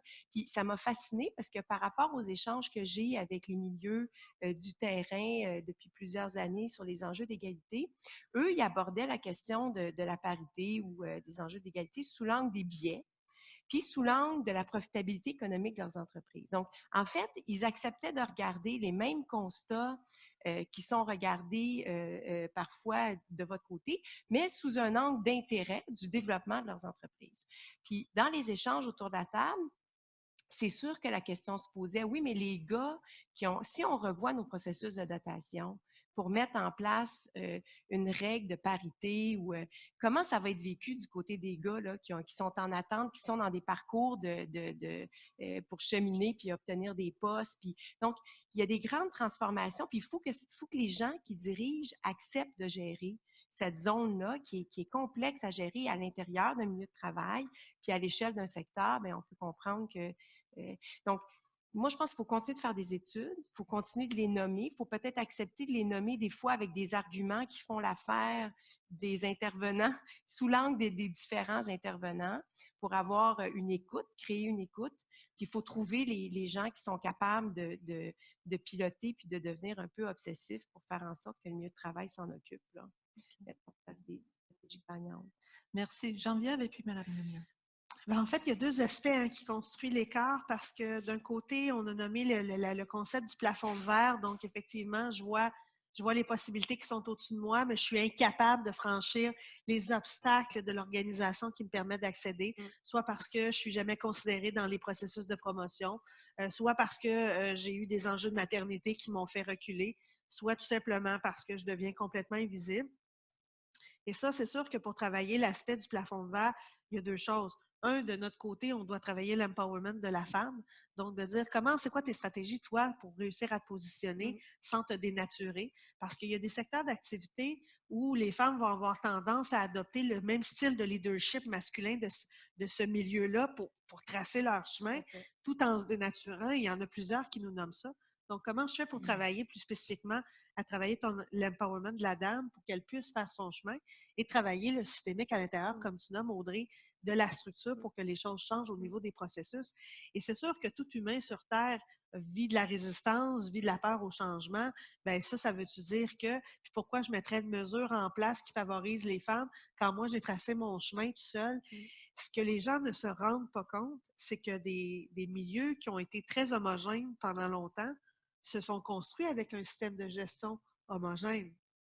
Et que, involontairement, le système homogène s'est mis à mettre des règles en place qui s'est mis à discriminer systématiquement des gens. Donc, on essaie de travailler, en fait, à déconstruire le milieu homogène pour permettre à ces biais discriminatoires-là de disparaître. Mais c'est sûr que ça donne l'impression d'avoir une perte pour la personne qui a toujours bénéficié de ce système-là. Donc, travailler l'empowerment de la femme pour qu'elle puisse se positionner à l'intérieur de ça, avoir des stratégies gagnantes, faire sa place sans se dénaturer. Et de l'autre côté, travailler au système dans lequel elle s'intègre pour lui dire, toi, système, dans tes façons de faire, tu as longtemps discriminé. On pense juste à la notion des pénalités sur les congés de maternité. Combien de femmes, dans leur parcours, ont eu un recul salarial, donc pas accès à une augmentation de salaire pendant leur congé de maternité, le refus d'avoir accès à une promotion parce qu'on ne l'a pas appelé ou avisé pendant son congé pour dire il y a une promotion, il y a un appel qui s'en vient, puis tu peux appliquer dessus dans ton congé. Donc, ce sont des petits exemples. Et effectivement, tantôt, on a beaucoup parlé de banalisation. Diane, vous en avez parlé. La banalisation fait en sorte aussi que ces gens-là, Caroline, quand je vois le constat, ben c'est tellement banalisé, c'est comme ça. Fait que le pouvoir de chacun, et c'est là, nous, dans nos études, on se rend compte quand on parle aux gens et qu'on leur demande, toi, d'après toi, est-ce que tu peux faire quelque chose pour changer quelque chose dans ton entreprise ou dans ton industrie? La majorité des gens nous disent, ben non, moi, je suis qui pour faire changer mon employeur ou je suis qui pour faire changer mon industrie? C'est trop gros, ça me dépasse, je ne sais pas comment je peux jouer un rôle d'acteur de changement. Et c'est ça qu'il faut travailler un à un, de stimuler la notion que tu peux être un acteur de changement. Tu te souviens, Audrey, le slogan dans la construction, quand on a fait le projet, c'était une responsabilité partagée. Ben, c'est ça. C'est de permettre à tout le monde de sentir qu'ils ont un pouvoir d'agir. Et là, il faut travailler avec eux pour savoir, par exemple, c'est quoi, moi, mon pouvoir d'agir effectivement là-dessus. Merci. Madame Lemieux. Le degré d'indignation, évidemment, dans certains cas, il était très, très faible. Sinon, ça n'aurait pas bougé. Moi, je me rappelle quand on a commencé à faire le bilan du premier programme d'accès à l'égalité dans l'industrie avec le conseil d'administration. Ben, c'était comme ça. Ça n'a pas marché, ben, c'était comme ça. Bon. Et évidemment, et je reviens à mon idée tout à l'heure, on a un levier extraordinaire. Non seulement on a des enjeux de main-d'œuvre, mais les gens qui embauchent, ils ont besoin d'embaucher du monde qui vont rester. Alors, soyons stratégiques. Et quand on examine, par exemple, pourquoi des femmes quittent plus rapidement les métiers de la construction, c'est à cause du climat de travail. Là, les employeurs commencent à comprendre ça. Fait que là, j'ai de la misère à trouver de la main-d'œuvre. J'ai 1 ou 2 femmes qui sont super bonnes, mais ils sacent le camp parce qu'ils se font écœurer. Fait qu'on y est là, notre levier.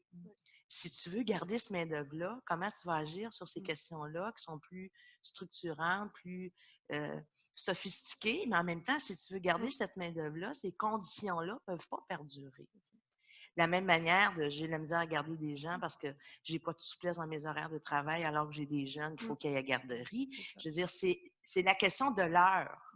Comment on retient notre main-d'œuvre, puis comment on conçoit les horaires de travail, les conditions de travail, le type de rémunération. on a la question de l'heure sous la main. Il y a tellement des besoins de main-d'œuvre, ils veulent les garder et ils n'auront pas le choix d'adresser, entre guillemets, ces questions-là. Sinon, ils vont perdre des gens qui ont recruté. Fait que je trouve que c'est un bon levier pour nous. Et puis, je suis assez d'accord sur l'idée de la question de la banalisation. Les gens finissent par intégrer. Dans l'industrie de la construction, c'est tellement frappant. Je veux dire, qu'est-ce qu'on comprend de cette industrie-là? C'est des toughs, puis ils règlent le problème à coup de 2 par 4. C'est ça. Les femmes haïssent ça, il y a bien des gars qui haïssent ça aussi. Je m'excuse, là. C'est comme, c'est quoi cette manière-là? Là? C'est une autre génération de criage, puis de wow, wow, wow, wow. Alors, on a aussi intérêt à avoir des alliances. C'est pas juste une affaire de filles, là. Que le climat de travail ne soit pas respectueux, qu'on ne se parle pas correctement. Je comprends qu'on n'est pas dans un salon de thé, mais entre un salon de thé et un combat de boxe, là, il y a quand même, on a de l'espace. C'est pas bon pour personne. C'est pas bon pour personne. Donc, il faut les faire, ces liens-là. L'empowerment, certainement, mais on a le devoir d'essayer d'éviter de porter des jugements sur les stratégies que les femmes prennent. Moi, dans le milieu où je suis dans une situation de pouvoir. Donc, on peut bien qualifier mon leadership de n'importe comment, je m'en fous. Madame qui part avec sa boîte à lunch le matin, là, avec sa gang de pompiers ou sa gang sur un chantier, là, garde, elle fait ce qu'elle peut. Puis ça se peut qu'on ait un regard en disant « Oh mon Dieu, c'est pas tellement féministement correct, là, mais à un moment donné, il faut essayer d'éviter de porter des jugements, je crois. » Merci beaucoup. Audrey, brièvement, et puis on prendra les 2 questions ici avant la pause. En fait, elle a un peu nommé ce que je voulais dire. Puis j'ajoute à ça qu'il faut prendre soin. Je reviens avec l'exemple des billets. C'est sûr que quand on rentre dans les milieux de travail ou dans les secteurs en leur disant « vous discriminez », moi, j'ai eu chaud dans des réunions avec des représentants syndicaux là, pendant l'année et demie où on a jasé. Là, puis, à un moment donné, j'ai comme dû faire mon examen pour voir comment je m'y prenais pour créer l'écoute. Pour les convaincre, puis essayer d'ouvrir des voies. Puis c'est sûr que je fais le lien avec les billets, je le voyais chez les dirigeants d'entreprise, mais je voyais qu'ils cherchaient une manière de dire qu'il faut changer de milieu de travail sans dire qu'il n'est pas correct. Parce que c'est comme une admission à haut niveau que tu ne veux pas partir avec ça puis dire à ta gang de RH, vous discriminez toute la gang, mon milieu de travail est discriminé. Ils ne peuvent pas partir avec ça. Puis c'était fascinant parce qu'il y avait des directeurs, directrices RH qui étaient là, puis qui faisaient des admissions. Ouais, quand on regarde nos processus de notation, on voit qu'ils sont genrés, qui à la source, ils sont organisés. Ouais, la manière dont on dit les choses. Mais sauf qu'il y a une délicatesse là, quand ça s'installe, ça, dans la manière qu'on va basculer ça, dans la manière dont on va dire les choses, qu'on va expliquer les changements, pour pas perdre la cohérence puis le fait de mobiliser les gens dans le milieu de travail. Avoir un dialogue. L'idée, c'est pas de gagner. L'idée, c'est d'avoir des résultats. Exactement. Puis je trouve que les organismes en employabilité, là, moi, à mon avis, ce qui est en train de se passer dans le marché du travail, ça va faire en sorte, c'est déjà commencé, vous allez devoir aider davantage les entreprises pour qu'ils changent leur stratégie. Puis ça va être un grand défi pour vous autres parce que vous êtes issus puis vous êtes ancrés sur une façon de travailler pour défendre les femmes. Il faut que vous continuiez à le faire. Mais là, il faut qu'on diversifie les outils, les façons de parler aux entreprises, la manière de rentrer dans les entreprises, parce que si on arrive en disant d'emblée que c'est pas correct ce qu'ils font, bien, c'est sûr qu'on va avoir de la misère à créer l'ouverture. Fait que là, il y a comme un petit enjeu là, de diversifier, je dirais, nos approches, nos outils, puis la façon de nommer les choses pour accompagner les milieux de travail. Merci beaucoup. Alors, la question ici? Bonjour, Emmanuelle Cynthia Foisy. Donc, je suis la secrétaire trésorière à la CSN Construction. On a parlé un petit peu, moi, je viens du milieu de la construction. Avant tout, je suis charpentière, menuisière. Donc, j'ai vécu sur les chantiers, j'ai vécu un peu ce que madame disait là, concernant les pompiers. Ils sont difficiles d'approche, les femmes. Je le sais, je travaille avec eux aujourd'hui. Mais ça prend des femmes pour me vanter, pas du tout, là. Mais ça prend des femmes comme moi. Il faut les trouver, les femmes qui vont vouloir. Exact. C'est ça. Moi, là, au début, là, ça ne m'intéressait pas non plus. Le syndicalisme, les autres, c'était pas ça qui m'intéressait. C'était de faire un parcours dans mon milieu de travail. Je me suis intégrée bien. Puis à un moment donné, bien, il est venu le moment où est-ce que tu sais, mon petit point éducation, quand on est jeune fille, les femmes, on aide et tout ça, ben, ce petit point-là, il est revenu. Puis je me suis mis à vouloir aider les autres femmes à venir dans le milieu de la construction. C'est des beaux métiers, c'est des métiers qui sont payants. On n'a pas tu sais, nous, le salaire est le même que tu sois un homme, que tu sois une femme. Là, il y a la problématique de se faire embaucher qui vient un problème. Tantôt, il y avait il y avait une diapo là, qui m'a marqué, Madame Geneviève. Là, on parlait de sensibilisation, quelque chose comme ça, là, concernant les syndicats. Bien, nous, dans la construction, on travaille fort. Là. On est quelques-uns ici, là, syndicats, on a travaillé avec Audrey, on travaille avec Mme Lemieux. On travaille à faire avancer les choses pour la construction. Mais on a des pistes de solutions. Quand est-ce qu'ils vont être utilisés? Une de ces pistes-là, c'est sûr, moi, je vais toujours prôner le droit de rappel, là, aider les femmes. Hein, pas de droit de rappel, pas d'ancienneté, c'est bien dur de dénoncer. Mais il y a aussi l'obligation d'embauche dans les contrats publics, dans les contrats gouvernementaux. Donc, ma question, elle est là. Quand est-ce qu'on va en venir à bout de réussir à intégrer plus les femmes dans ce milieu-là? Mais moi, je reconnais les efforts de la CSN Construction, qui est un partenaire quand même assez exemplaire dans le programme. Vous avez raison de dire, puis je le disais aussi tout à l'heure, il y a quelques mesures structurantes gouvernementales qui peuvent être des leviers intéressants.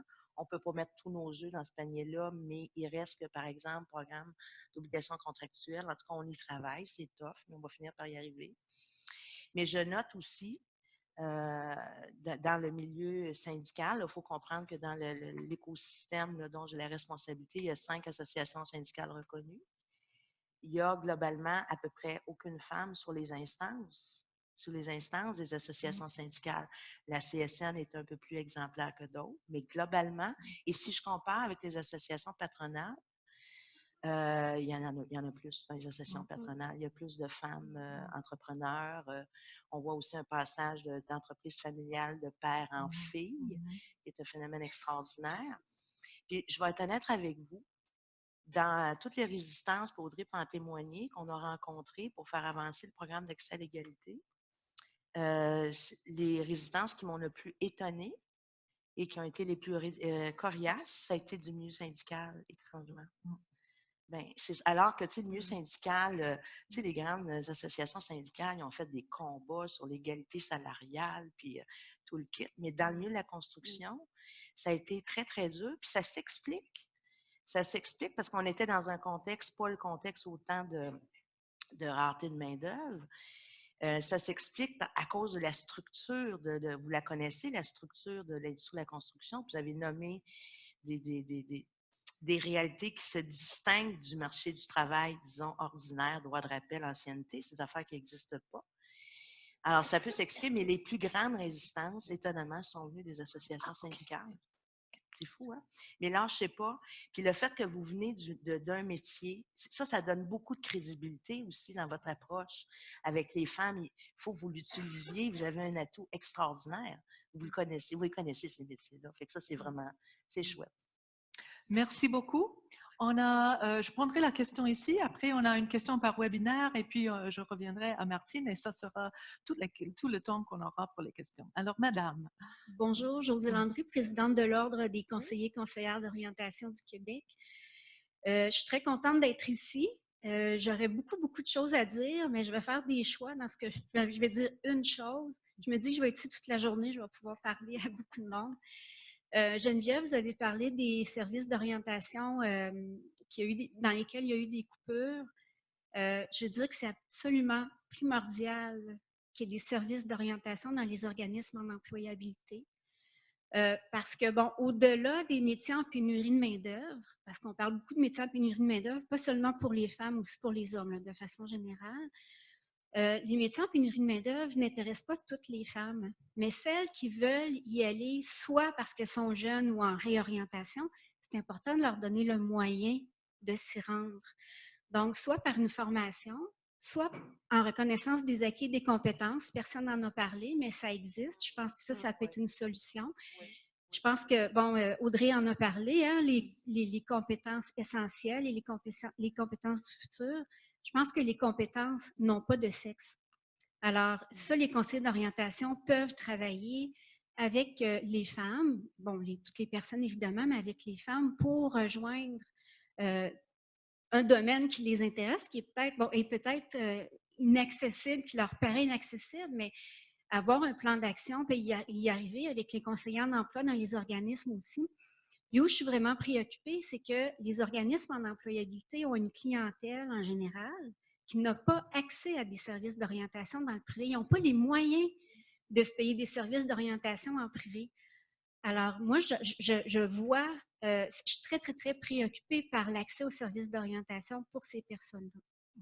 C'était pas une question, c'était un cri du cœur pour le public. Merci. Merci beaucoup. Maintenant, on a une question en webinaire. Roxane. Oui, merci. Donc, c'est aussi plus un commentaire ou en tout cas une réflexion qu'une personne nous partageait là, par webinaire. Elle nous indiquait dans le fond que selon elle, le changement serait plus concret et toucherait plus de personnes si on travaillait à la base, c'est-à-dire davantage au niveau des RH, puis dans les entreprises, des organismes aussi, puis qu'on allait plus au niveau des écoles, du milieu de l'éducation, puis au niveau des familles. Donc, vraiment d'aller à la base finalement pour vraiment avoir un changement, un impact plus important. Oui. Merci beaucoup. Martine. Oui, bien, je voulais vous parler... Peux-tu te présenter? Oui, bien, Martine Gros, je vais parler de riche de mes 107 ans d'expérience sur le terrain. Puis, ben, c'est ça, je vais parler un peu par rapport au groupe d'employabilité, puis vous parler un peu des obstacles qu'on rencontre comme groupe de femmes en employabilité. Je dirais qu'à la lumière des propos, il y a comme 2 stéréotypes ou préjugés qu'on a à l'égard de nos groupes qu'on rencontre.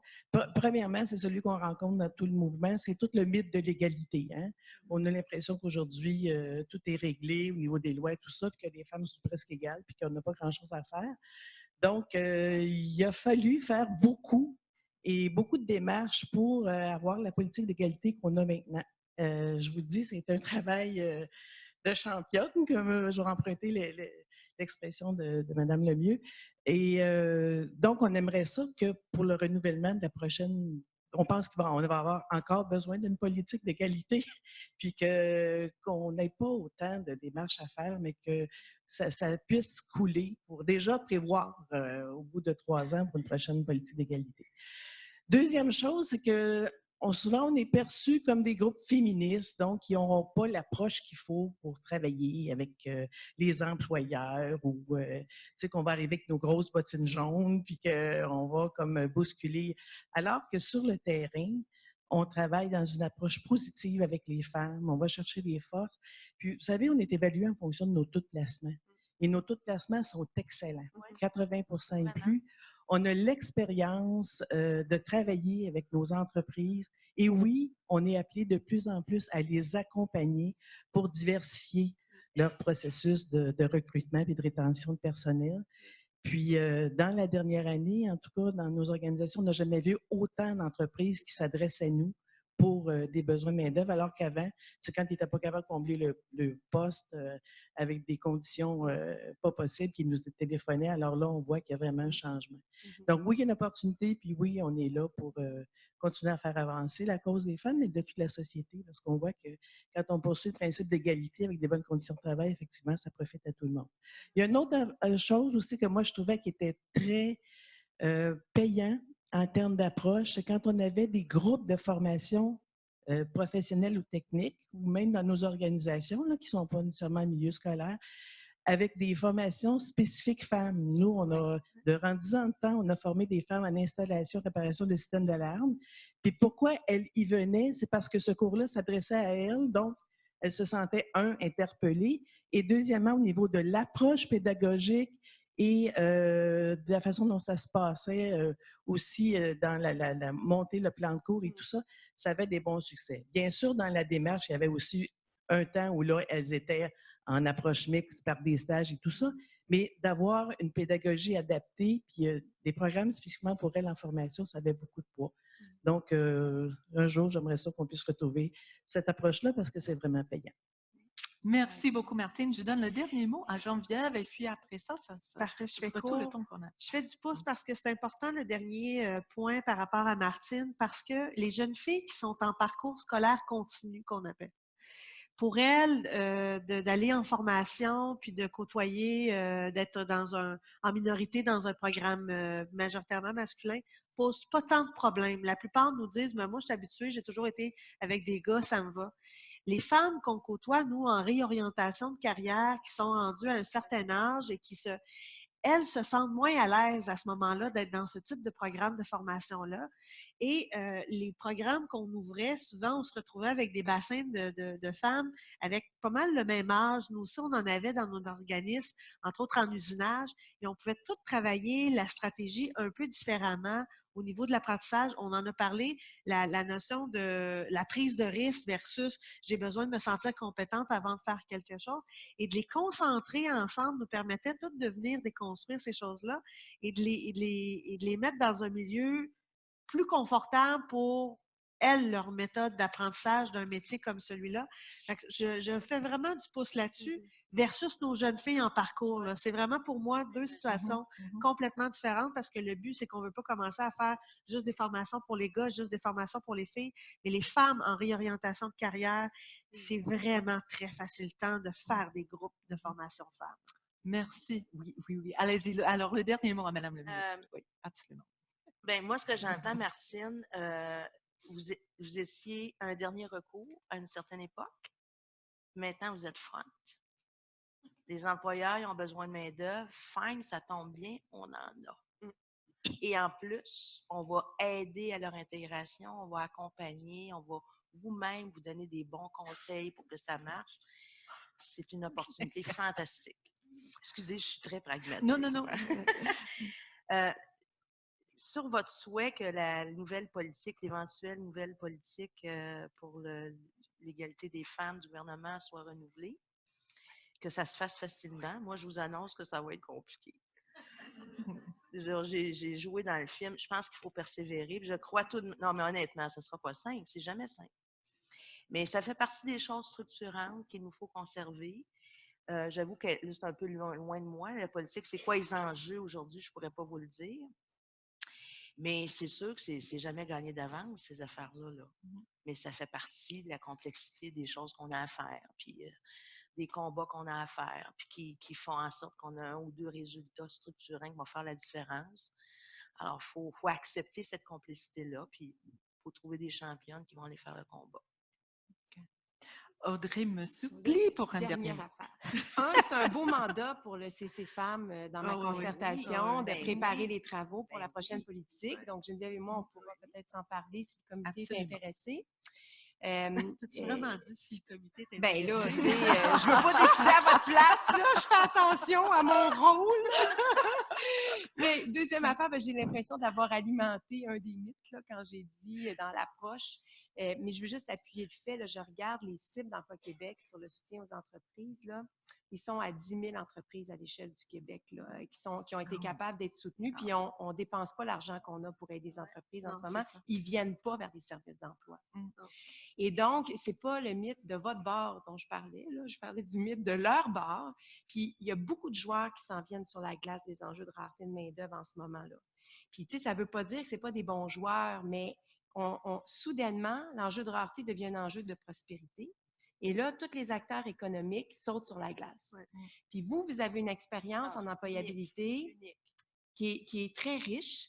Donc, c'est sûr que moi, comme nouvelle présidente, là, je vois un peu la game là, qui est en train, puis je me dis là, wow, tu sais, il faut qu'on se positionne là-dedans. Fait que je vous laisse là-dessus. Excellent. Mesdames, Messieurs, quel panel extraordinaire!